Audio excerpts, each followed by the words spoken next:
Hi friends, ఇక్కడ ఒక material కనిపిస్తుంది కదా. మా అమ్మాయి ఏదో చేస్తాను, వీటితో ఏదో ఫ్లవర్ ఏదో ప్రిపేర్ చేస్తానంటే ఇవి తెచ్చిపెట్టాను. ఈరోజు 260 రూపీస్ అయింది మెటీరియల్ మొత్తం. గంట నుంచి కష్టపడింది.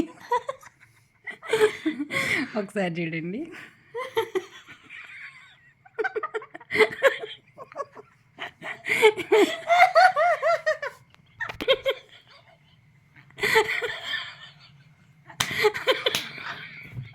వీడియో చేయాలంటే నాకు అసలు నవ్వాగట్లేదు. అరగంట కష్టపడి ఇదేదో చేసింది. లైక్ క్యాటర్ పిల్లర్, గొంగల్ పురుగు అంటాం కదా, ఇది కష్టపడతా ఉంది ఇందాక నుంచి. మొత్తానికైతే ప్రజెంట్ ఇది తయారు చేసింది. 260 రూపీస్ మెటీరియల్కి ఇది తయారు చేసింది. మీకు ఎవరికైనా కావాలంటే